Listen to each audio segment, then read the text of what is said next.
persiapan pernikahan itu di Islam itu simpel banget. Kita rumuskan ada 3 sebetulnya. Pertama adalah spiritual, kedua persiapan emosional, dan yang ketiga adalah persiapan finansial. Bagi kita nih anak-anak muda gitu kan, udah ngerti yang namanya lawan jenis, udah mampu kemudian memahami bagaimana kebutuhan suami istri dan seterusnya.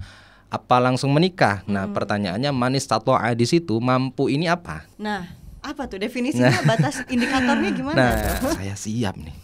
Dunia akhirat ini ya Allah. Kalau saya nggak siap, saya khawatir mengecewakan bapaknya. Aduh. Ini penting banget. Persiapan yang namanya sebelum nikah, terutama cowok. Cowok tuh kunci, guys. Cowok tuh kunci ya. Kalau cowoknya nggak beres, kasihan ceweknya. Janganlah jadi cowok yang nggak bertanggung jawab. Jadi nikah itu perkara tanggung jawab, Mbak. Oke, Tats, boleh nggak? Tanggung jawab dulu deh, Tats. Aduh, kok jadi nangis ya?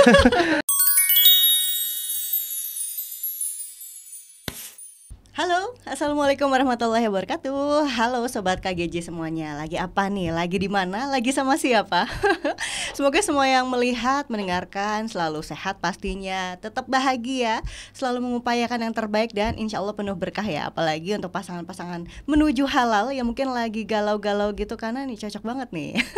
Karena di edisi kali ini pasnya di podcast KGJ, persembahan dari Kota Gede Jawaleri, Latifah Nur Muslimah alias saya ini hadir bersama dengan narasumber yang ini akan banyak banget nih ngasih insight-insight baru untuk kita semuanya tentang apa? Nah, wajib banget dicatat nih, tentang hal-hal yang harus dipersiapkan gitu ya sebelum menikah dari sisi spiritual.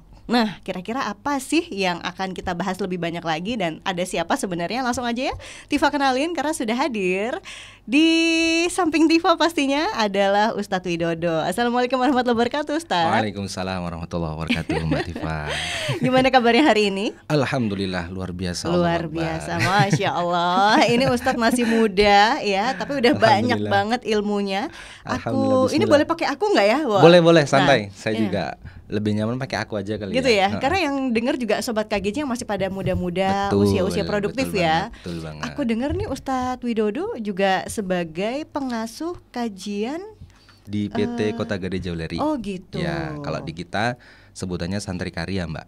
Nah, santri karya itu artinya teman-teman yang nyantri sekaligus berkarya, atau teman-teman yang berkarya yang juga nyantri gitu, di Kota Gede Jawaleri. Jadi kebetulan saya juga sebagai pengasuh di Pondok Quran Riyadhul Jannah Indonesia atau RJI begitu, yang kita bekerja sama begitu ya dengan Kota Gede Jawaleri untuk membina spiritual teman-teman di Kota Gede Jawaleri. Gitu. Termasuk untuk urusan pernikah nih biasanya juga konsultasinya langsung sama Ustadz ya? Betul. Ini udah banyak cerita ya yang ditampung. Alhamdulillah ini ya. Banyak nih ceritanya nih. Ini berarti saatnya untuk membeberkan satu persatu ya, Tats ya. Insyaallah dikit jangan berbagi ya.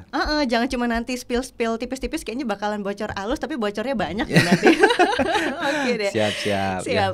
Oke Tats, ini kalau ngomongin pernikahan ini, aduh, kayaknya benar-benar nggak ada habisnya sih menurut aku. Betul banget. Karena itu kan yang aku tahu, kata orang adalah perjalanan ibadah yang paling panjang. Betul banget itu. Seumur hidup ya. Wah, itu luar biasa, Masya Allah. Nah, ini kalau boleh kita tahu dari ilmunya Ustadz sendiri gitu ya, sebenarnya apa sih Tats makna pernikahan di dalam Islam sendiri gitu? Ya, jadi kalau kita merujuk ya dengan definisi di Al-Quran, bahwa nikah itu disebutkan sebagai mitsaqan ghalidha. Quran surah An-Nisa ayat ke-23. Apa sih mitsaqan ghalidha itu? Jadi mitsaqan ghalidha itu adalah ikatan suci yang disebutkan oleh para ulama sebagian adalah menikah. Kenapa sebutnya ikatan suci? Karena ikatan itu disambung dengan menyebut nama Allah. Allah sebagai saksinya seperti itu. Ini udah merinding, Tats. Gitu ya. Oke, terus. Nah, makanya kita butuh tahu banget sebagai orang mukmin tentunya ya, Mbak. Kenapa sih di Islam itu sebegitunya mengatur bahkan menerjemahkan arti daripada nikah itu di ayat Quran surah An-Nisa 23 tadi, mitsaqan ghalidha. Nah, kalau secara definisi arti bahasa, nikah itu artinya adalah mempersatukan atau menggabungkan gitu. Kalau biasa mungkin beberapa di antara kita pernah dengar namanya jima. Nah, jima itu adalah bagian daripada menikah. Maka di Islam itu ikatan suci itu yang kemudian membolehkan untuk berkumpulnya yang awalnya laki-laki dan juga perempuan ini belum ada ikatan halal gitu ya, karena diikatlah dengan ikatan suci, disaksikan Allah Subhanahu wa taala, bolehlah kemudian bertemu dengan disebut dengan jima tadi itu, bertemu berkumpul begitu ya. Itu secara bahasa. Nah, secara istilah nikah itu adalah ikatan suci yang kemudian disaksikan oleh Allah Subhanahu wa taala dengan mahar yang disebutkan, kemudian saksi-saksi yang kompeten dalam artian dipercaya begitu ya, dan rukun-rukun yang terpenuhi. Seperti itu Mbak Tifa. Oh, Masya Allah. Kan katanya ketika ijab kabul itu dibacakan, disampaikan, diucapkan, itu arsy itu bergetar ya, dan malaikat tuh melihat gitu. Jadi banget. Betapa sakralnya, itulah spiritual yang itu dapat banget. Ya, itu disebut dengan suci tadi itu, luar biasa. Dan salah satunya juga ketika kita ada dapat undangan untuk hadir di akad nikah, terutama itu jadi satu keutamaan juga untuk bisa hadir secara langsung ya. Afdol banget, lebih utama untuk dihadiri, apalagi diundang ya. Nah, saya diundang ya, diikhtiarkan untuk hadirlah, insya Allah seperti itu. Masya Allah. Oke Tas, ini loh Tas. Jadi kan kadang kalau sebagai anak muda, karena kan aku juga pernah muda ya, masih muda sebenarnya ya. Kadang-kala ketika kita tuh lagi sibuk-sibuknya mau nyiapin untuk pernikahan, itu kan udah sibuk dengan urusan. Oke, ini gedungnya mau di mana, pestanya mau kayak gimana, konsepnya, terus juga finansialnya. Nah, tapi kadang banyak orang yang kayaknya lupa Tas. Satu hal yang sebenarnya itu teramat penting, tapi kadang suka keskip dan baru di tengah-tengah keingat gitu. Itu adalah soal kesiapan rohani atau keimanan gitu kan. Itu ya bener nggak sih Tas? Dan sebenarnya apa yang harusnya dipersiapkan sebelum menikah agar nggak cuman berpikir atau berfokus untuk urusan duniawi aja sebenarnya? Ya, kalau kita rumuskan Mbak, sebetulnya simple. Persiapan pernikahan itu di Islam itu simple banget. Kita rumuskan ada 3 sebetulnya. Pertama adalah spiritual, persiapan spiritual. Yang kedua persiapan emosional, dan yang ketiga adalah persiapan finansial. Nah, nanti tergantung nih kita mau ngobrolin yang spiritualnya, emosionalnya atau finansialnya sekaligus ya. Nanti tergantung ya. Cuman kalau kita mau spesifikasikan bahwa yang nomor 1 itu persiapan spiritual. Harus nomor 1 berarti harus nomor utamanya? 1, betul banget. Ya, karena kan ini berurusan dengan keimanan sebetulnya Mbak. Kita kan udah mengikrarkan diri bahwa kita itu bersyahadat ya, asyhadu an la ilaha illallah wa asyhadu anna muhammadar rasulullah. Yang artinya kita tuh udah berikrar kita itu beriman kepada Allah dan juga beriman kepada Rasul. Maka konsekuensinya semua perbuatan kita, termasuk dalam hal ini dalam menikah, itu harus terikat dengan yang namanya hukum syariat. Jadi harus ngerti dulu nih secara spiritual, keilmuan spiritual itu apa aja nih yang harus disiapkan gitu ya. Nah, dalam sebuah kaidah usul fikih disebutkan al-aslu fil af'al at-taqayyud bil hukmi syar'i, bahwa semua perbuatan manusia itu harus terikat dengan yang namanya hukum syariat Allah ketika dia tadi sudah beriman. Jadi syaratnya memang daftar dulu nih. Daftar dulu. Tuh, daftarnya itu adalah syahadat tadi Mbak. Maka nanti kalau sudah bersaksi, berikrar dengan syahadat yang kuat, nah, kemudian ada konsekuensi-konsekuensi yang harus dijalankan berupa syariat Allah, termasuk dalam persiapan menikah begitu. Oke. Wah, ini kan konsekuensinya berat ya sebenarnya Tats ya. Dan itu maksudnya berat tuh dalam arti ketika kita paham, kita tahu ini ada syariatnya, sebenarnya semua bisa aman-aman aja selama kita menyandarkan itu pada syariat Allah. Betul gitu banget. Kan? Ya. Nah, tapi kadang-kala juga kita taunya adalah kita tuh nikah ya udah karena mungkin kita udah waktunya, karena mungkin tuntutan orang tua, karena mungkin ini tetangga sebelah udah nikah atau teman-teman udah pada nikah nih di circleku, aku belum nikah. Nah, itu gimana sih Tas akhirnya kita bisa meluruskan niat biar ini bener-bener loh karena Allah, karena emang mau ibadah, bukan karena unsur-unsur XYZ yang lain yang terkait dengan urusan duniawi. Betul. Jadi Allah itu keren banget Mbak. Udah nyiptain makhluk yang namanya manusia dengan seperangkat kesempurnaan yang Allah tanamkan. Ada akal dan juga ada nafsu, hati. Dalam hal ini Allah tuh nggak pengen manusia cuma punya akal dan punya nafsu yang kemudian bebas melakukan apapun yang dia inginkan tanpa ada peraturannya. Jadi kalau saya ibaratkan nikah itu kayak kita lagi ada di bahtera. Bahtera itu sedang mengarungi samudera yang begitu luas. Kalau dia nggak punya kompas, Mbak, nggak ngerti tujuan, itu kapal itu bakal ngapung kemana-mana dan nggak ngerti akan sampai kemana. Betul. Jadi disinilah penting yang namanya ada niat dan juga menjadi pegangan menuju tujuan. Jadi kalau dibilang niatnya itu harus lillahi ta'ala, iya jelas banget.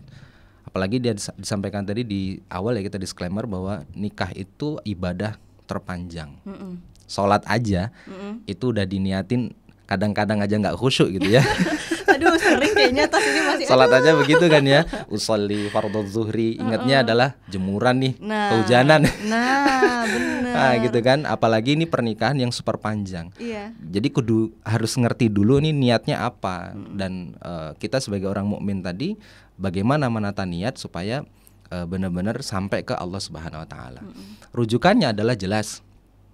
Kitab Imam Nawawi hadis Arba'in itu disampaikan di hadis yang nomor 1, disampaikan innamal a'malu binniyat. Ya, semua orang udah hafal nih, gitu kan ya. Nah, jadi sesungguhnya kata Nabi, semua perbuatan apapun, mau itu baik maupun buruk, Mbak, itu tergantung daripada niatnya. Nah, pertanyaannya niat itu apa kan gitu ya.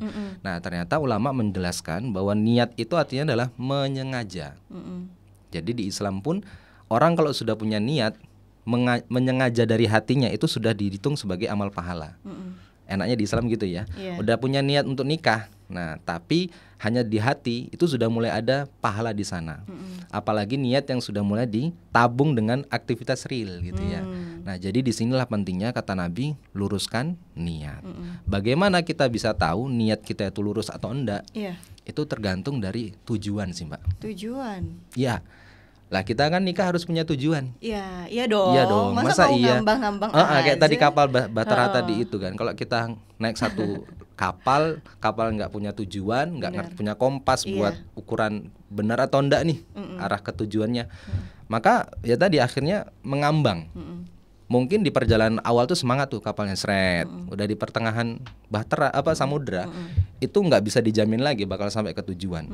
Wong yang kadang aja punya kompas, ngerti tujuan, di perjalanan itu bakal banyak aral dan juga rintangan, itu bisa jadi belok itu tujuannya gitu. Maka disinilah pentingnya kita ngerti yang namanya tujuan. Jadi misal tujuan mau menikah apa Tas? Mau membangun keluarga sakinah, mawaddah warahmah gitu misalkan, apa gimana?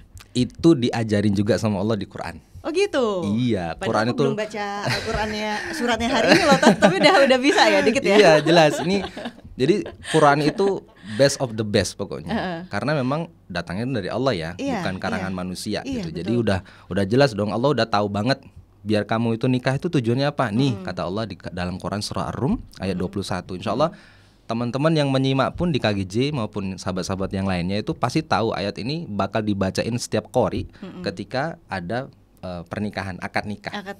Apa bacaannya?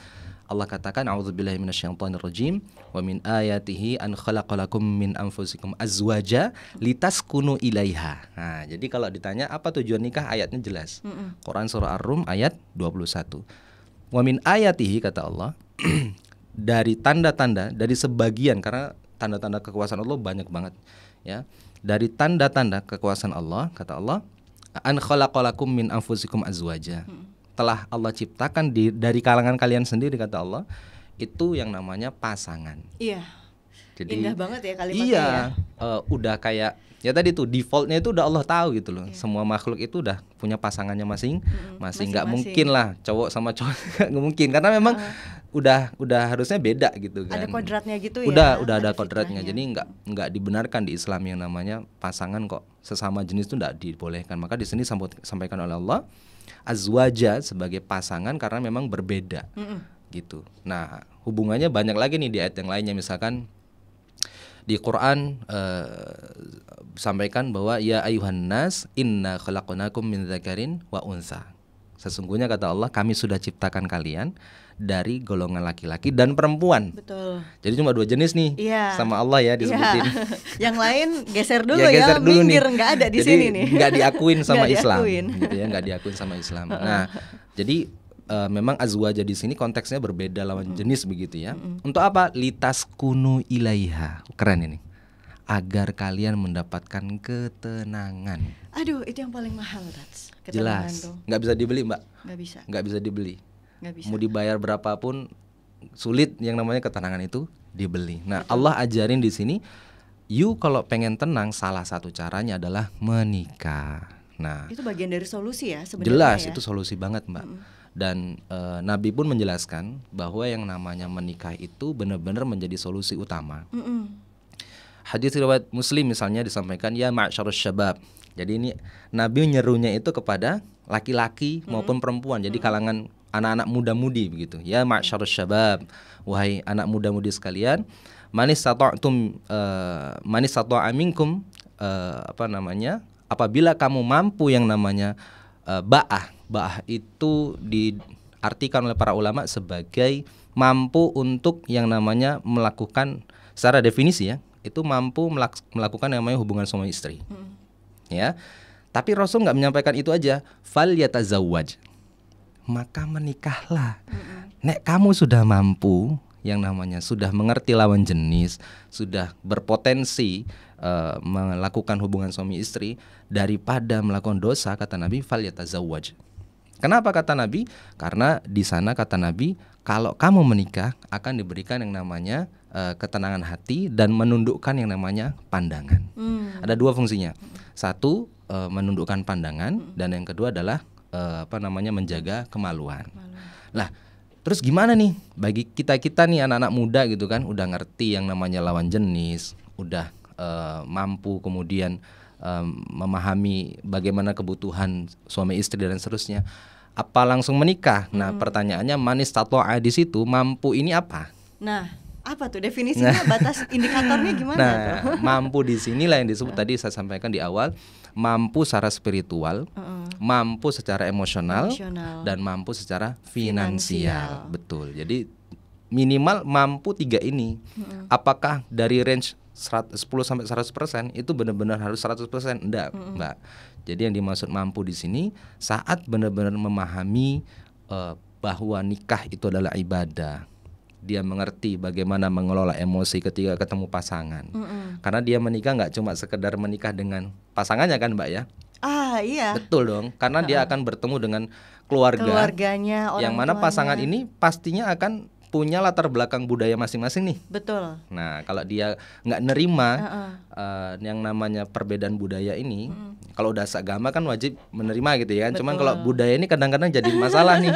Jadi kalau di sini emosional itu sumbernya dari komunikasi kalau saya lihat. Oke. Dan biasanya orang nikah itu awal-awal kaget loh ya, Tats ya. Kayak aku pun juga awal-awal nikah, kok gini ya? Kok baru tahu ya? Kok habitnya, kebiasaan yang selama ini kita nggak tahu baru muncul satu persatu. Dan itu kayak yang bahkan urusan sekecil handuk naruh di mana, ya kan, piring ada di mana. Itu hal-hal kecil kalau nggak benar-benar bisa meregulasi emosi, memvalidasi, wah itu bisa jadi kayak perang dunia di rumah tuh, kapal pecah. Gara-gara anduk jadi kapalnya pecah gitu kan. Nah, tadi itu makanya pentingnya ngerti yang namanya spiritual, Mbak. Terus gimana caranya biar kita disebut sebagai mampu? Ya harus memantaskan yang namanya diri. Nah, terus dari sisi spiritual ya kita mungkin kalau mau dibagi beberapa sesi nanti monggo, cuman dari sisi spiritual minimal si laki-laki dan yang perempuan ini itu mengerti bagaimana interaksi calon suami istri itu dibangun. Bahkan yang disebut dengan ta'aruf. Jadi di Islam itu ada namanya ta'aruf. Kan kalau di luar tuh namanya tak kenal maka tak sayang kan. Nah, tapi di Islam itu tak kenal maka ta'aruf gitu. Nggak boleh kok tiba-tiba sayang, itu nggak boleh. Ya, walaupun betul di dalam hati itu Allah tanamkan ketika ada ketemu lawan jenis yang kemudian bukan mahram ya, itu ada yang namanya listrik getaran gitu ya. Itu udah niscaya, sebuah keniscayaan. Memang Allah tanamkan begitu. Terus gimana caranya? Maka Islam mengajarkan harus yang namanya kenalan dulu. Nah, berkenalan pun atau ta'aruf ini, Mbak, itu ada stepnya. Wow. Gitu. Ada stepnya. Ini harusnya nanti dibahas satu episode sendiri. Ini menarik sih, karena maksudnya akan jadi panjang. Iya kan banget, ya. Oke, ada ta'aruf ya. Kita ini dulu ya, keep dulu ya. Atau mau di-spill dikit boleh deh, Tats, gimana? Boleh deh ya.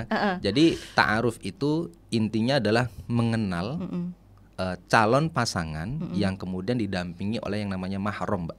Orang tua gitu. Mahram itu bukan mesti orang tua. Oh, nggak selalu ya? Ya, jadi kalau ditanya mahram itu artinya apa gitu. Artinya apa, Tats? Ini kadang-kadang kita di Indonesia agak kepleset dari arti ya, muhrim atau mahram nih yang benar gitu ya. Oh iya, beda ya. Beda, Mbak. Jadi kalau muhrim itu artinya adalah orang yang sedang niat berihram. Melakukan umroh maupun haji itu namanya muhrim. Muhrim. Pakai ihram. Oke. Dia melaksanakan yang namanya ibadah umroh maupun haji dengan rangkaian dan rukun-rukunnya itu disebut dengan muhrim. Muhrim. Tapi kalau yang namanya mahram itu artinya adalah orang yang haram untuk dinikahi. Oh iya. Kadang suka kebalik karena itu beda hurufnya cuma 2 tuh. Betul. Ya. Di tengah huruf vokalnya lah gitu. Wah, makanya bahasa Arab itu, kata Umar bin Khattab itu, kalau pengen nguasain Islam itu, paham Islam itu memang jendela pertama adalah bahasa Arab. Nah, disinilah kita pentingnya belajar. Kan tadi harus memantaskan diri kan ya. Nah, terus mahram ini dalilnya di mana nih? Jangan-jangan hanya pendapat-pendapat ulama, enggak. Jadi Allah sampaikan dalam Quran surah An-Nur 31. Itu panjang banget tuh ayatnya. Itu jelas ada mahram-mahram yang memang boleh ketika ada yang namanya ta'aruf itu didampingi oleh mereka. Jadi tidak boleh dalam satu pertemuan ta'aruf, kenalan begitu ya, mohon maaf, dua-duaan di taman begitu ya, dengan alasan saya sedang berta'aruf ini dengan fulan atau fulanah, itu tidak dikenal, Mbak. Atau mohon maaf ya, di dalam pergaulan sekarang itu dengan pacaran syariah. Wah, dimulai dengan ya. Bismillah, ditutup dengan Alhamdulillah, itu tidak ada di Islam gitu. Waduh, itu udah langsung kemana-mana juga sih mikirnya akhirnya. Emang ada pacaran syariah ya? Tidak ada, Mbak, di Islam itu tidak ada. Makanya biar tidak terjadi yang namanya pacaran syariah itu nggak bisa disebut ya, nggak semua bisa diislamisasi, Mbak. Gitu ya. Jadi memang Allah ngajarkannya namanya ta'aruf, berkenalan. Jadi tahapannya harus ada mahram. Nah, mahram itulah sebagai jembatan, menjembatani antara calon ini saling mengetahui. Ya, kalau di saya dulu tuh tukeran CV, Mbak. Oh iya. Oh, berarti juga ta'aruf juga dulu ya, Ustadz ya? Tukeran CV nih sama bapak mertua saat itu. Saya istri saya tuh nggak tahu kalau saya tuh sudah menyatakan cinta dengan dia lewat bapaknya. Oh, nggak tahu sama sekali. Nggak tahu. Karena saat itu istri saya tuh masih menuju kuliah ya, dan saya nggak mau ganggu gitu. Jadi saya nembungnya ke bapak mertua sekarang gitu, bukan bapak mertua yang besok gitu. Yang sekarang udah satu aja. Oh, tapi udah sempet tahu, maksudnya lihat secara CV. fisik tuh dari jauh gitu? Iya, udah lihat tahu, gitu. lihat. Cuman ya karena tadi kita udah belajar dikit-dikit lah ya sama Ustadz, baca-baca dikit lah buku-buku tentang Islam, tentang nikah itu. Jadi ya saya tukeran CV gitu, kirim CV, terus nanti saya juga dapat CV dia, saya baca, oh ini yang disukain, oh ini nggak disukain, latar belakang keluarganya dari mana dan seterusnya. Dan itu taunya, oh ternyata calon istri saya ini masih keturunan raja misalkan begitu ya, itu jadi tahu gitu. Makanya fungsi ta'aruf itu menjadi pintu pembuka. Nah, naik berikutnya nanti khitbah. Jadi emang ta'aruf itu kan jadi salah satu part penting ya, ketika kita tuh udah punya niatan yang tulus, lillahi ta'ala pengen melangsungkan atau menuju ke pelaminan. Daripada nanti kita kesasar, mendingan kita cari cara yang aman yang udah memang disediakan dari agama ya, lewat ta'aruf itu gitu ya. Jadi sebenarnya kalau kita ngerasa kok di Islam tuh semuanya serba diatur sih, mau makan diatur, mau bersosialisasi diatur, mau berilmu, bahkan mau menikah pun kok diatur. Sebenarnya itu adalah apa ya, kalau aku bilang tanda sayang dari Allah agar kita tuh tidak tersesat itu tadi. Ya, betul. Jadi jangan merasa kok terlalu banyak aturan, justru malah dengan adanya aturan itu nanti kita bisa mendapatkan hikmah. Oh, kita tuh ternyata memang sebagai manusia fitrahnya seperti ini, kodratnya begini, gitu ya, Tatsi. Iya, emang begitu, Mbak. Nah, tadi saya sampaikan ya, kalau kita itu hidup tanpa namanya buku panduan, itu ngeri banget. Ngeri banget itu. Ya Allah. Ya, makanya buku panduan itu apa? Di Islam itu dikenal dengan Al-Qur'an. Jadi fungsinya kita belajar itu adalah tahu, oh Quran tuh begini toh bicaranya, biar kita tuh nggak sembarangan melakukan perbuatan. Kalau di Islam sendiri pun nikah itu nggak selalu sunnah ya, nggak selalu wajib, nggak selalu mubah. Jadi hukum asalnya nikah oleh para ulama fikih itu disampaikan, hukum nikah itu adalah mubah. Hukum asalnya. Basically itu adalah hukumnya mubah. Mubah itu artinya boleh. Ibarat kita lagi duduk gini ya, itu hukumnya mubah-mubah aja, Mbak. Tapi kalau duduknya itu di majelis ilmu, ya kita ketemu dengan guru dan kita punya tanggung jawab untuk menuntut ilmu itu, maka itu bisa duduk yang menjadi kewajiban. Itu bisa menjadi kewajiban. Beda lagi ya. Betul ya. Tapi kalau duduknya hanya sekedar kita itu ngobrol, ketemu mungkin kayak tadi kita ya ngobrol-ngobrol sama Mas Luhur dan teman-teman di luar, tapi ngobrolinnya nggak ngibah, ya nggak nyeritain aibnya saudara sendiri dan kemudian nggak nyeritain hal-hal yang membuat dosa, maka itu bisa jadi sunnah karena duduk kita itu jadi nilai ibadah. Tapi Mbak, ada duduk yang dilarang karena duduk itu menghadirkan yang namanya murka Allah. Oh oke, baiklah. Nah kalau kita konversi ya ke nikah, saya coba buat analogi biar kita dan sahabat-sahabat KGJ itu lebih gampang memahami gitu ya. Jadi kalau nikah pun sebetulnya hukum asalnya mubah. Dia bisa naik menjadi sunnah saat dia, si laki-laki ataupun perempuan tadi, manis satu sudah mulai mampu, baik secara spiritualnya sudah ngerti, dia sudah ngerti bagaimana menerima perbedaan latar belakang dan juga budaya calon pengantin dia itu, dan juga mulai bisa tabung gitu ya, nabung kemudian untuk menguatkan finansial, ya dia juga mampu untuk menjalankan tiganya itu pelan-pelan, maka itu sudah mulai naik namanya sunnah. Tapi ada nikah Mbak yang namanya wajib. Ketika yang namanya di lingkungan dia ini berpotensi melakukan yang namanya keharaman. Dia udah tahu tuh hukumnya bahwa yang seperti itu haram. Dia juga ngerti bagaimana pasangan itu dan lawan jenis itu bagaimana dia akan punya reaksi ketika melihat. Apalagi mohon maaf ketika menyentuh itu dia punya tahu itu reaksinya. Dan dia juga udah punya kemampuan, bahkan kalau dibilang udah kaya raya. Dan dia punya potensi ketika nggak menikah itu akan melakukan yang namanya kemaksiatan, menghadirkan murka Allah, maka itu jatuhnya wajib. Tapi ada mubah yang kemudian haram dilakukan. Mubah itu kan boleh ya Tati ya? Betul, mubah itu boleh. Sunnah itu seperti dianjurkan. Karena sunnahnya Nabi kan, kata Nabi kan an-nikahu sunnati gitu ya. Nikah itu sunnahku. Sunnah itu yang maksudnya bukan sunnah hadis begitu ya, bukan. Tapi sunnah itu adalah yang pernah dikerjakan Nabi. Gitu. Dan juga wajib. Wajib itu berarti dikerjakan itu menjadi nilai pahala. Dan kalau ditinggalkan jadi dosa. Betul. Tadi yang mubah jadi haram, jadi haram itu yang mana? Nah, mubah yang jadi haram ketika menikah itu malah kemudian menyebabkan kemadorotan. Oh, itu yang kayak gimana atas ya? Karena kalau nikah kan kayaknya semua jadi serba halal. Betul. Jadi tapi ada loh Mbak, gitu. Ada nikah yang membuat yang namanya kemadorotan. Apa itu? Ketika dia menikah ternyata malah mohon maaf kasusnya kemarin sempat ramai juga, KDRT nggak bisa kemudian mendatangkan kebaikan. Mohon maaf pasangannya diperlakukan dengan tidak baik. Padahal yang namanya pasangan yang sekarang ada di samping kita itu atas izin Allah. Kalau itu sebagai amanah gitu ya, amanah kepada kita. Nah kalau Allah saja mengamanahi kita nggak amanah, naudzubillah, maka itu bisa mendatangkan yang namanya murka Allah. Nah ini yang disebut dengan nikah yang bisa jadi haram, naudzubillah ya. Nah, terus yang nikah yang diharapkan bagaimana ya? Nikah itu yang kemudian mendatangkan ridhonya Allah Subhanahu wa taala. Nah, kadang nih Tas, karena ini jadi terpancing untuk tahu juga sih Tas. Tadi kan dibilang ada nikah yang akhirnya jadi sifatnya mubah terus haram karena ternyata membawa ke banyak kemudaratan. Ketika kita ketemu sama orang, kita baru kenalan kan, kita baru tahu istilahnya kayak spek luarnya dulu nih, gitu kan, baru permukaannya aja. Tapi ketika kita udah nikah, kita baru tahu oh aslinya tuh kayak gini, dalamnya kayak gini. Dan ketika ada mubah yang akhirnya menjadi haram itu berarti mungkin seringkali apakah baru diketemukan pada saat di tengah-tengah pernikahan ya. Jadi ketika tabiat aslinya udah keluar, ternyata tidak ada visi misi yang sama, baru seperti itu jadinya. Jadi potensinya itu bisa di awal, di tengah, bahkan di ujung, Mbak. Jelas punya potensi semua itu. Karena perubahan pasti ya, yang abadi itu perubahan ya, orang bisa selalu berubah ya. Betul.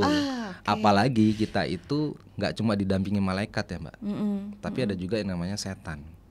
Setan itu levelnya beda-beda. Ada level setan yang memang goda untuk ya kelas-kelas kroco lah. Ya ayo nggak usah sholat lah, sholat itu kan buat capek. Itu setan yang level biasa gitu kan ya. Ada level setan yang Islam itu buat kamu malah susah. Apa-apa aturan, apa-apa sulit, nggak boleh ini, nggak boleh itu, dan harus begini. Nah, itu setan nomor 2 tuh. Setan nomor paling tinggi, Mbak, itu setan yang kalau dia kemudian menggosok-gosokin suami, istri, memunculkan kebencian, memecahkan yang namanya kepercayaan, menghilangkan yang namanya tujuan tadi itu, dan dia berhasil sampai kemudian na'udzubillah ya, suami dan istri itu kemudian jadi cerai, divorce begitu, maka itulah prestasi setan yang punya level tertinggi. Oh, aku tahu namanya, Tats. Jin Dasim ya. Naudzubillah ya.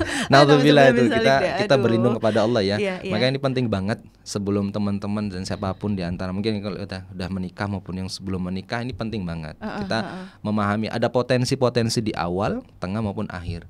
Maka mempersiapkan diri itu penting banget. Nah, tadi juga aku mulai kepikir gitu ya, Tas ya. Ada soal dibahas tentang, aku lupa kalimatnya gimana. Cuma tadi Ustaz sempat menyampaikan tentang ada aib-aib, terus ada mungkin kesalahan-kesalahan yang dilakukan. Ya. Nah, ketika kita mempersiapkan menuju ke pernikahan, mungkin ada satu titik yang akhirnya kita ngerasa oke, ini saat yang tepat untuk aku menikah karena aku merasa udah menemukan insya Allah calon yang tepat gitu ya. Tapi aku nih apa istilahnya kayak yang tapi aku nih ternyata dulu banyak dosanya, katakanlah gitu ya, banyak hilafnya, masa lalu. Karena setiap orang kan sebenarnya punya masa lalu kan, Tas ya. Dan setiap orang juga punya aib yang itu sebenarnya hanya dia dan Allah yang tahu. Betul. Nah, ketika ada sepasang calon suami istri yang akan menikah, apakah aib-aib itu perlu untuk disampaikan atau oke, kita keep sendiri karena kita udah tahu nih, ya Allah, aku udah taubat nih, terus udah aku mau kembali ke jalanmu yang benar gitu. Jadi ya udah cukup kita dan Allah aja yang tahu tadi aibnya. Itu akan mempengaruhi juga nggak sih, takutnya nanti di kemudian hari apa gimana? Baiknya gimana, Tas? Nah, waduh ini dalam banget nih pertanyaannya, berat ya. Jadi konsep untuk saling terbuka dalam hal masa lalu ya. Apakah di Islam dikenal? Iya, di masa ta'aruf ini tadi, mengenal sifatnya secara ringkas lah begitu ya, lewat mahramnya. Terus apa kita harus sampaikan totalitas begitu ya masa lalu kita sebelum kita menikah kepada calon pasangan kita? Maka pertanyaan ini dikembalikan lagi dengan calon gitu ya. Karena ada orang yang bisa menerima apapun kondisi masa lalunya. Oh iya. Ketika ditanya, ya harus disampaikan, Mbak. Oh, kalau ditanya disampaikan. Kalau ditanya disampaikan. Okay. Tapi kalau misalnya kemudian si pasangan ini, calon pasangan itu sepertinya sudah benar-benar mantap mau menikahi dan kemudian memang beranjak ke level pernikahan, ya kalau memang itu yang terbaik untuk ditahan, ya tidak ada masalah gitu loh. Cuman potensi ini harus diperhatikan. Kalau saya sih lebih proper mendingan disampaikan di awal gitu. Karena apa? Kita nggak ada yang tahu nih setelah nikah apa yang akan terjadi begitu kan ya. Nah, kalau ternyata di awal pasangan tuh calon, kan biasanya kalau ta'aruf tuh gitu ya, lagi lagi kencang-kencangnya tuh kan, apa-apa, pokoknya ini keren banget nih, ini pokoknya paling ideal lah buat pasanganku gitu kan. Ternyata ketika sudah nikah tahu tuh ternyata aibnya, dan itu nggak diceritain di awal. Ini potensinya tadi setan itu jadi punya peluang untuk menggosok-gosoki. Kenapa? Karena di Islam pun dikenal yang namanya orang baik untuk orang baik. Oh iya benar. Jelas. Jadi apa istilahnya ya, kalau dibilang pepatahnya, nanti orang itu akan menemukan jodoh seperti cerminan dirinya. Exactly. Tapi itu memang pasti begitu. Ya, itu akan terjadi gitu, Tas. Akan besar kemungkinan akan terjadi. Tapi kadang-kala ada juga yang kita, nauzubillah min dzalik, sekarang tuh banyak banget kayak berita tentang divorce kok kayaknya semudah itu ya, apa tidak bisa direkatkan lagi, apakah tidak ada usaha dari kedua belah pihak? Kok semakin kesini tuh kayak makin banyak gitu loh, dan makin go public, Tats. Itu tuh ya, yang jadi trending gitu, jadi FOMO gitu, nauzubillah gitu ya. Iya bener. Ya kalau saya melihat ya sebetulnya karena ada tahapan yang dilewati oleh, mohon maaf ya, teman-teman yang kemudian mengambil keputusan itu, walaupun memang keputusan itu berat ya. Ada memang keputusan yang memang nggak bisa lagi ditunda karena memang ini nggak bisa dilanjutin gitu loh. Apakah Islam membolehkan? Sebetulnya itu kayak udah solusi terakhir banget dah gitu. Ya kalau udah nggak bisa lagi, apa boleh buat kan gitu ya. Udah nggak ketemu nih, udah beda tujuan, udah beda cara, udah beda nilai, udah beda value begitu ya. Ya kita nggak bisa maksakan gitu, Mbak. Apalagi mohon maaf, sudah beda iman. Aduh. Wah, itu yang paling berat sih. Mohon maaf sekali, saya nggak bisa membenarkan perbuatan itu gitu kan. Nah, kita semoga selalu berlindung ya kepada Allah, pada pasangan-pasangan kita, kemudian keluarga kita selalu Allah jaga dalam keimanan, gitu sih. Nah, kalau udah beda value tadi Mbak, tujuan udah beda, walaupun kadang niat di awal gitu sama gitu ya, tapi ketika ada tantangan di depan, dia tujuan udah belok, ini kadang yang jadi penyebab, gitu kan. Kan sekarang mohon maaf ya, media itu susah untuk difilter gitu Mbak. Betul, dan kayak terlalu membludak gitu loh. Kalau kita pintar-pintar dari dalam diri itu ya. Iya, jadi ya tadi itu kan, kenapa kita bisa tahu sampai sekarang sebegitu tingginya tingkat kebiasaan orang untuk apa-apa putus, apa-apa cerai begitu, nauzubillah ya. Ya karena memang informasi yang kita terima di media sosial itu sangat-sangat bebas gitu loh. Nah disinilah kita harus sekali lagi ya punya yang namanya tameng. Betul. Tameng biar kita itu kemudian nggak segampang itu menerima informasi. Karena bisa jadi yang di dalam kamera, yang di depan media itu begitu, tapi ternyata di belakangnya beda. Jadi nggak bisa dijadikan ukuran gitu ya. Artis, nauzubillah itu artis gampang banget gonta-ganti pasangan gitu kan. Dan itu menjadi FOMO gitu. Jadi nggak cocok, beda nilai. Lu tambah jelek tambah hari ini. Lama-lama tambah jelek nih. Tapi itu kasusnya ada loh, dari zaman dulu itu memang udah ada. Bahwa ada pasangan yang memang udah merasakan setelah menikah gitu ya. Sebelum menikah kan kayaknya cantik, kalau bahasa Jawanya kinyis-kinyis gitu ya. Iya dong. Tapi setelah udah nikah udah ketahuan kan, ternyata tidurnya ngorok gitu kan. Sering entutan gitu. Malah kadang perang kentut tuh. Iya kan, apa-apa. Wah, padahal secara psikologi itu memang dia merasa itu udah nyamannya dia gitu kan, berarti udah percaya sama pasangan. Ini jadi karena itu kemudian berubah, wah tambah jelek, udah nggak ganteng lagi, tambah tua gitu kan, lama-lama cintanya tambah luntur. Ada satu kisah disampaikan dalam sebuah riwayat, Imam Syafi'i itu pernah didatangi sama muridnya, murid atau jamaah gitu lah Mbak. Terus jamaahnya itu baru menikah. Masih bahasa kita itu melatinya itu masih wangi banget gitu. Masih wangi banget ini. Ya kan, berbulan-bulan. Terus kemudian dia datanglah ke Imam Syafi'i. Wahai Imam, dengan laporannya itu santai banget kalau saya baca riwayat. Wahai Imam, saya tuh ngelihat istri saya tuh lama-lama kok tambah jelek ya. Saya ngelihat istri saya tambah buat saya nggak seneng. Cinta saya sudah mulai luntur. Apa kata Imam Syafi'i? Jawabannya di luar Nurul ya. Iya, gimana? Apa katanya? Jawabannya apa jawab Imam Syafi'i? Lu, bahasa saya nih, bahasa kita ya, anak muda sekarang.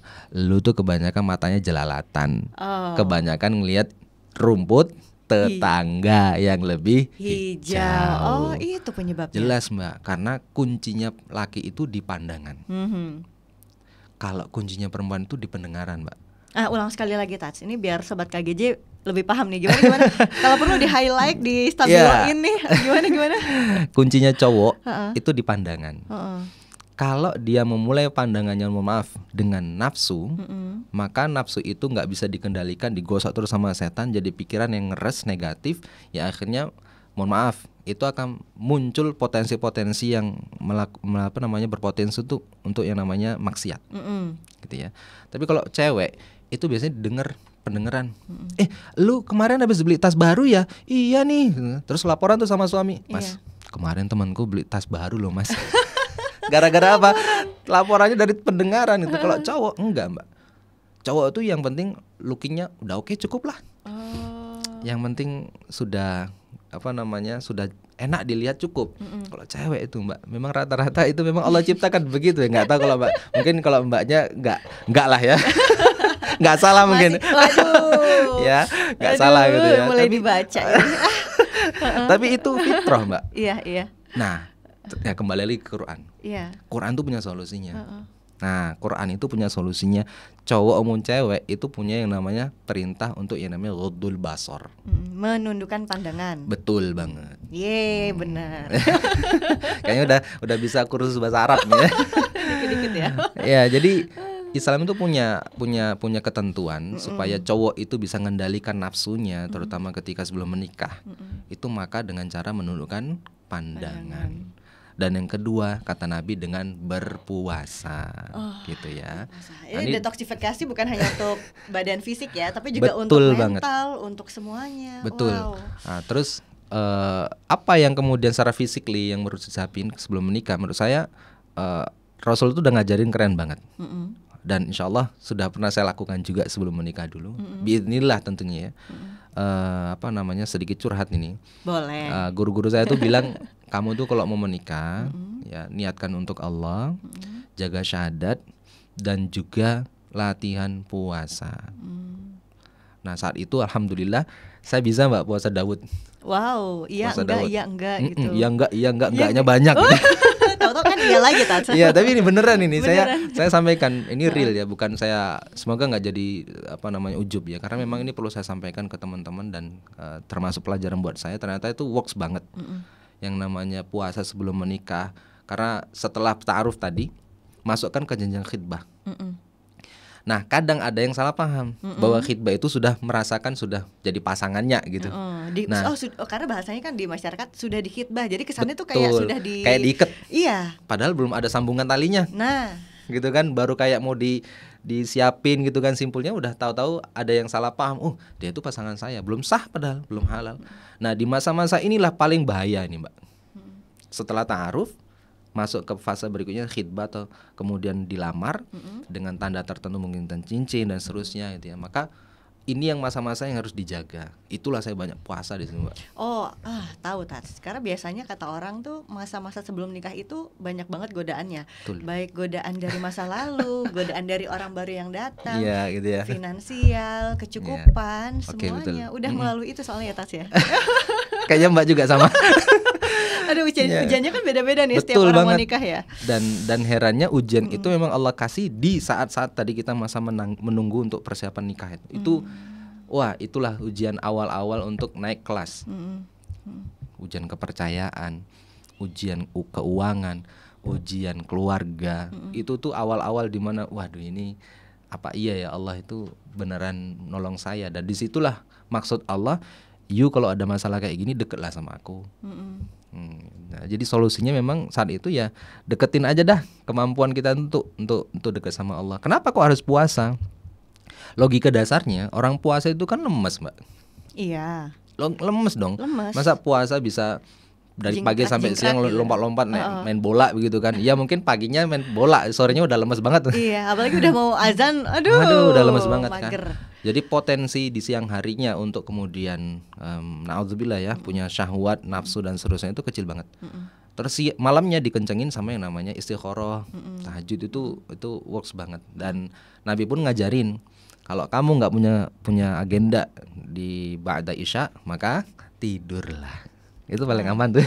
Betul. Tapi bener loh Tas, ketika kita misal ya nggak sempet sahur tapi udah niat mau puasa nih besok, bisa loh ternyata seharian tuh puasa. Padahal kan nggak ada asupan makanan, minuman. Iya, betul. Tapi ketika kita nggak niat tuh kayak berasa berat banget godaannya tuh. Aduh, tahu-tahu wah warteg buka ya di depan ya, warmindo, aduh sate ayam. Karena nggak diniatin ya. Tapi kalau diniatin kuat. Bener. Itu works banget sih. Saya saranin sih teman-teman, ya hadis Nabi dijalanin aja deh. Jadi yang belum sudah mampu menikah maka nikahlah, belum mampu maka puasalah. Ditambah dengan istikharah gitu. Nah, jadi seberapa penting sebenarnya Tats peran dari ustazah atau orang yang lebih berkompeten gitu ya daripada kita untuk kita mintai masukannya menjelang pernikahan. Kadang-kala kita tuh kayak ngerasa aku udah cukup lah ini gitu. Padahal sebenarnya kan ketika kita mau masuk ke jenjang berikutnya tantangannya juga lebih banyak. Betul. Kadang kita tuh yang kayak ngerasa istilahnya tuh kayak aduh jangan sotoy-sotoy deh gitu kan ya. Jangan terlalu sok tahu. Kita tuh belum tahu apa-apa loh. Jadi perlu tetap minta pandangan. Saya pribadi Mbak sekedar cerita. Saya tuh gurunya banyak Mbak sebelum nikah itu sampai sekarang juga ya. Cuman sebelum nikah itu banyak konsultasi banget ke guru-guru saya, termasuk baca-baca buku, kitab-kitab yang memang worth it lah buat dibaca gitu ya. Jangan cuma dengerin omongan di TikTok kalau nikah itu nanti jadi takut begitu kan. Nah kan mereka ngalami itu mungkin basicnya tadi niatnya beda, tujuannya beda. Maka disinilah pentingnya kita punya yang namanya kayak guru. Kita baca buku. kemudian baca-baca artikel yang mendukung untuk kita persiapan nikah. Karena kan ada Mbak yang namanya hak kewajiban. Suami istri itu punya hak dan kewajiban dong. Iya betul. Kadang ada orang yang nuntut terus haknya, tapi nggak pernah jalanin kewajibannya gitu. Peran guru itu ngarahin. Ini loh hakmu, ini kewajibanmu. Porsinya harus adil. Dan adil di sini bukan berarti haknya 50%, kewajiban 50% belum tentu ya Mbak. Tapi yang dimaksud adil di sini adalah menempatkan sesuatu pada tempatnya gitu. Kalau memang haknya harus 20% dulu dan kewajibannya 80%, nggak ada salahnya gitu. Nah disinilah pentingnya guru itu ngarahin, dan guru itu akan kemudian punya guru lagi kan. Nah gurunya itu kan kemudian menyampaikan intisari. Kan kita nggak repot-repot gitu loh Mbak. Daripada kita belajar sendiri gitu kan. Nggak nemu-nemu lagi udah kadang-kadang belum paham nih. Apa sih makna bukunya gitu kan. Bukan berarti baca buku salah ya. Cuman harus ada nih orang yang menerjemahkan maksud buku ini apa. Siapa itu? Guru. Guru ya, bukan Google ya. Iya sih ya sekarang tuh. Iya depannya Gu kan, Google. Iya. Google. Maksudnya guru yang memang punya kompetensi lah ya. Ustadz, guru, kiai itu lebih bagus banget gitu kan. Jadi kepikiran suatu sih Tas, pengen tanya juga nih. Ada sebagian orang yang ketika mau nikah itu tadi sebenarnya ada kaitan juga dengan hak dan kewajiban. Nah, tapi mereka tuh sudah mewanti-wanti ketika sebelum nikah dengan cara apa? Membuat perjanjian harta gono gini. Nah, banyak tuh yang kayak gitu, apalagi public figure ya. Terus kayak mulai yang perlu nggak sih gitu. Katanya sih dalam rangka untuk mengamankan diri dan juga anak kalau nanti ternyata sudah punya anak di kemudian hari, agar nanti tetap aman, sentosa kalaupun akhirnya harus pisah. Kan harapannya nggak pisah ya. Ya, berarti mereka udah punya niat pisahan dong. Logika sederhananya gitu ya. Dong. Iya ya. Nah, ini yang saya maksud tadi pilar ketiga Mbak, yaitu finansial. Harus cerdas secara finansial. Karena biasanya harta gono gini ini kan berhubungan dengan finansial itu tadi ya. Betul. Jadi harus dikuatkannya di situ dulu. Betul banget. Iya.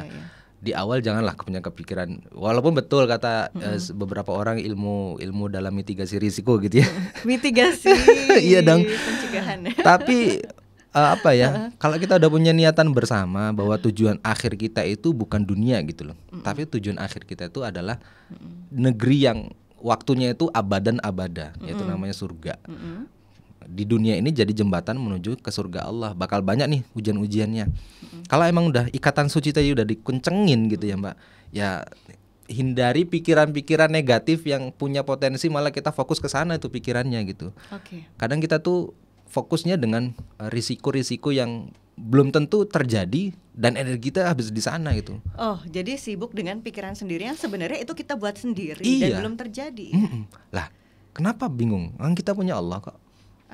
Iya dong. Karena manusia tuh bukan pada hakikatnya sih, sebagian besar ini Tas punya kekhawatiran terhadap apa yang akan terjadi di masa depan. Betul.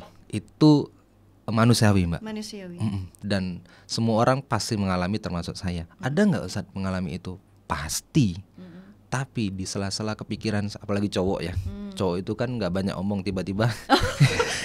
Ini nih nggak banyak bercerita ya. Nggak banyak cerita, tiba-tiba udah pingsan gitu. Aduh. Dan nggak mau cerita Mbak ke pasangan itu bukan hal yang negatif menurut saya. Itu karena bukan gengsi juga ya sebenarnya. Nggak masuk gengsi. Fitrahnya memang Allah tetapkan begitu. Cowok itu lebih banyak diemnya.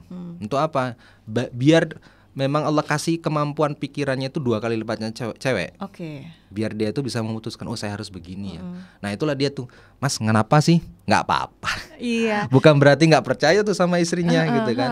Tapi ya udah nggak apa-apa, tunggu dulu. Saya cooling down dulu ya. Gitu. Itu dalam rangka memutuskan Mbak. Itu lot beban kerjaan tuh emang, atau bukan hanya kerjaan sih sebenarnya, semua kan ditanggung sama suami ya. Iya. Jadi kayak yang kan, berat banget. Betul banget Mbak. Nah yang paling perlu dipahami ya, setelah kita menjabat tangan wali atau ayah di si istri itu Mbak, per hari itu, per detik itu Allah saksikan bersama malaikat, qabiltu nikahaha, saya terima nikah dan kawinnya Fulanah binti Fulanah. Per hari itu pindah Mbak estafetnya bapak ke si suami. Bayangin tuh, nggak pernah tahu baginya kayak gimana, kecilnya kayak gimana, tiba-tiba gede kita ambil dan bapaknya masrahin. Iya.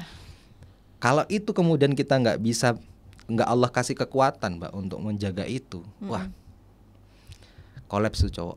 tapi Allah anugerahin kekuatan yang namanya pikiran untuk mencari bagaimana saya membahagikan istri, bagaimana saya memuliakan keluarga. Dia nggak banyak cerita, Mbak. Nah itu makanya kenapa jarang banget ngelihat bapakku tuh ya, Tas ya, nangis.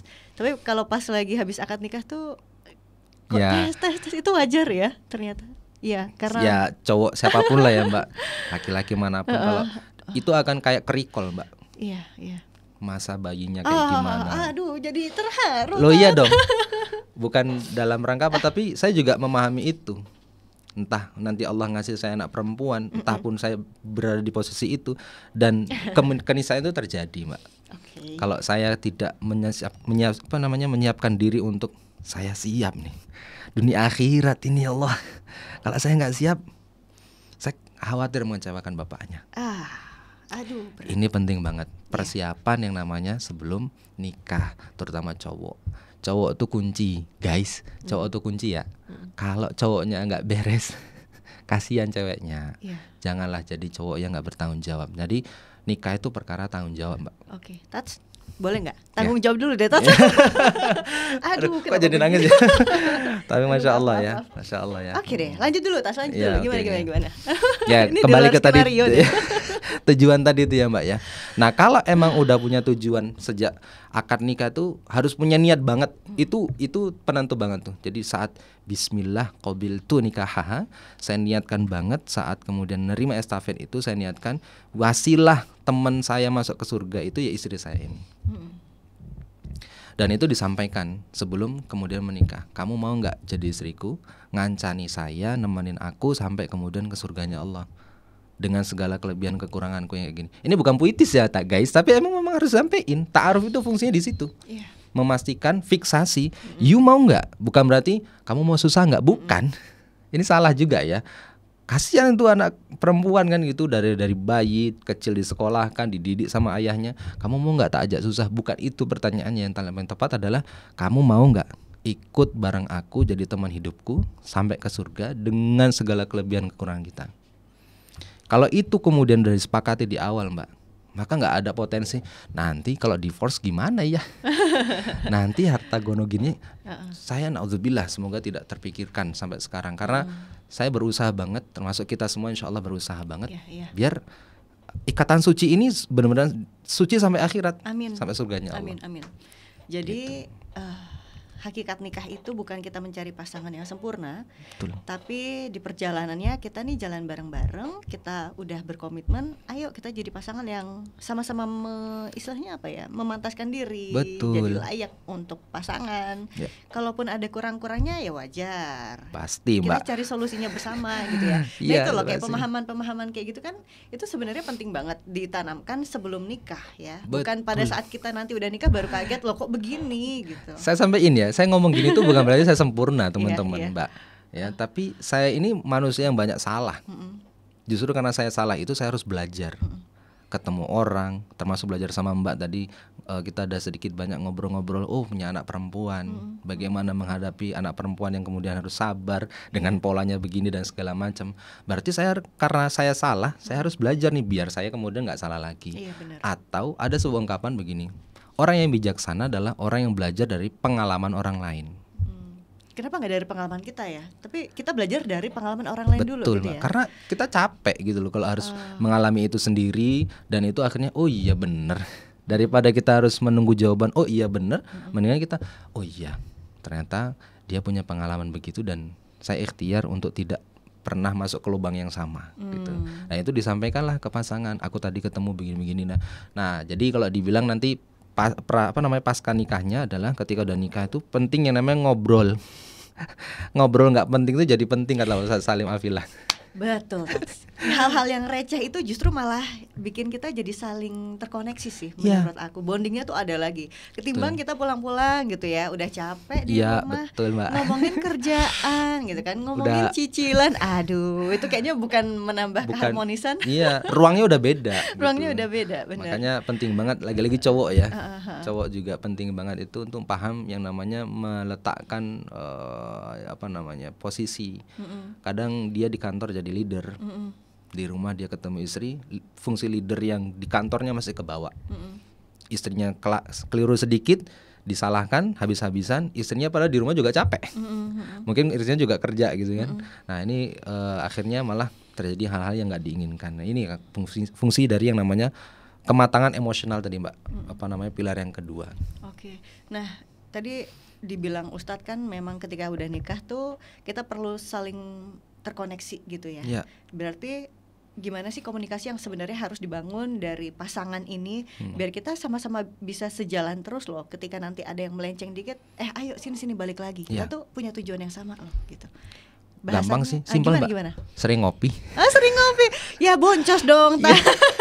Bukan ngopi di kafe doang ya. Bukan ya. Tapi yang saya maksud ngopi itu ngobrolin seputar tujuan hidup bersama. Ingat, recall lagi. Kadang sekali lagi ya, cowok itu cukup melihat aja istrinya lagi capek, yuk motoran berdua, atau mungkin nongkrong di depan rumah berdua ngobrolin tadi gimana hari ini, udah apa aja, kamu capek ya.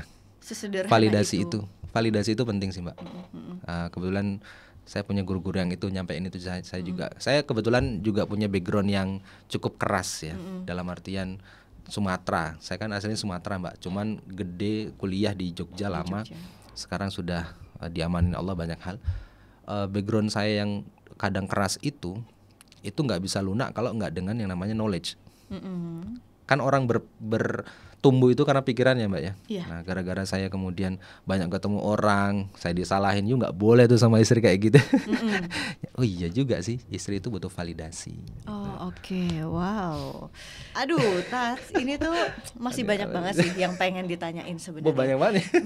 Bener kan dugaan di awal nih kayaknya bakal harusnya dipecah jadi 2-3 episode karena ngomongin soal pernikahan tuh lagi-lagi panjang banget. Termasuk saya juga lagi belajar banget sih untuk itu. Itu sebenarnya kan bukan ilmu yang harus dipelajari untuk si calon, tapi ketika sudah menikah tuh kita juga perlu belajar sepanjang lagi. Masa sih Mbak, menurut saya itu sepanjang masa. Gitu. Oke. Nah, selain baca Quran ya. Baca Quran tuh sepanjang masa sampai wafat. Tapi kalau nikah tuh juga sampai akhirat itu. Bener-bener. Gak cuma pas wafat. Oke Tas, nanti kita coba usulin ya. Kalau di ACC lanjut nih 2 episode ya. Insya Allah ya. Gimana ini produser kita Mas Luhur. Oke. Tapi Tats, ini di akhir podcast ini kan kita perlu menyimpulkan hal yang penting yang perlu di-highlight lagi oleh sobat KGJ gitu ya, untuk menjadi reminder. Bahkan aku sendiri ngerasa wah aku belajar banyak banget nih hari ini. Tema yang sama-sama belajar. Ya, tema yang kelihatannya ringan tapi sebenarnya berat. Tapi ketika kita punya pasangan yang bisa saling melengkapi, semua bisa kembali ringan kok. Betul gitu ya. Oke. Ada nggak satu pesan yang bisa disampaikan untuk sobat KGJ? Satu pesan yang jangan sampai terabaikan terkait dengan persiapan sebelum menikah, sehingga nanti ketika udah nikah tuh ya harapannya udah bisa lebih membekali diri bersama dengan pasangan, jadi lebih siap lagi gitu. Baik, bismillah. Jadi perlu dipahami bersama bahwa yang namanya nikah itu adalah cara Allah supaya kita itu tambah dekat dengan Dia. Artinya nikah itu adalah ibadah dan banyak sekali yang namanya kebaikan serta kenikmatan di dalamnya. Gak cuma secara jinsia atau fisik ya teman-teman, tapi juga secara kejiwaan, ketenangan hati yang tadi disampaikan di depan kita sampaikan. Ketenangan hati itu gak bisa dibeli. Jadi Allah titipkan kepada kita mungkin pasangan yang sekarang dengan kelebihan dan kekurangannya, atau sebelum menikah pun kita udah tahu bahwa si fulan atau fulanah itu adalah insya Allah calon yang Allah titipkan kepada kita. Maka pantaskan diri. Pesan saya adalah pantaskan diri. Dengan cara apa? Dengan perbanyak literatur yang dibaca, guru yang ditemui, kajian yang diikuti, kemudian bagaimana memahami hak serta kewajiban gitu ya. Terus kemudian memahami yang tadi saya sampaikan 3 pilar itu, spiritual, emosional, dan juga finansial. Itu penting banget. Maaf ya teman-teman, bukan saya nggak perlu nikah muda, justru nikah kalau memang sudah wayahe kalau kata orang Jawa ya, udah memang waktunya ya sudah ditunaikan bismillah walaupun usia masih muda. Pada teman-teman yang pengen nikah muda, silahkan, tidak ada masalah, saya dukung. Karena apa? Kalau memang sudah paham spiritualnya bagaimana, emosionalnya mengelola emosional seperti apa, kemudian finansialnya seperti apa, itu sudah ada gambarannya, tafadhol, silahkan menikah. Nikah itu indah. Masya Allah. Wow, merinding lagi berkali-kali dari tadi. Seperti Iya, itu. ya. Allah alam. Wah, Masya Allah. Jadi lagi-lagi selalu percaya, selalu yakin, selalu libatkan Allah. Betul. Lillahi ta'ala dalam setiap tindak tanduk kita, apalagi kita punya niat yang indah ya untuk bisa menyatu bersama dengan pasangan halal. Betul. Agar bisa menuju jannahnya. Amin. Aduh, banyak banget ya hari ini yang bisa diambil hikmahnya ya. Masya Allah. Sobat-sobat KGJ. Mulai dari tadi ilmu dasarnya, kemudian juga tadi aku dapat banyak, termasuk gimana kita ngambil hikmah, gimana kita berkomitmen dan menjaga komunikasi, bahkan sampai dengan sedetil, aduh, tadi hal-hal yang bikin merinding Receh, disco. receh tapi penting. Receh juga itu penting. Iya, receh itu penting banget. Oke deh, makasih banget ya ini Sama-sama, Ustadz Widodo udah Mbak. berkenan hadir di sini. Sama-sama, mohon maaf kalau ada kekurangannya ya. Kayaknya kurang waktunya aja sih. Semoga kita bisa lanjut lagi ya di edisi berikutnya. Dan terima kasih untuk Sobat KGJ udah menyaksikan, mendengar sejak awal hingga detik ini. Jangan lupa untuk komen, like, subscribe, dan juga pastinya share agar lebih banyak lagi Sobat KGJ di luar sana yang tahu hikmah-hikmah baik dan juga bagaimana kita mempersiapkan diri dengan sebaik-baiknya bersama dengan calon pasangan sebelum menuju ke jenjang berikutnya alias pernikahan. Oke, terima kasih banyak untuk Ustadz Widodo. Semoga sehat sukses selalu. Amin, Allahumma amin. Dan Sama-sama. itu dia tadi episode kita di podcast KGJ kali ini. Dan akhirnya saya Latifah Nur Muslimah harus pamit. Terima kasih dan sampai jumpa. Wassalamualaikum warahmatullahi wabarakatuh.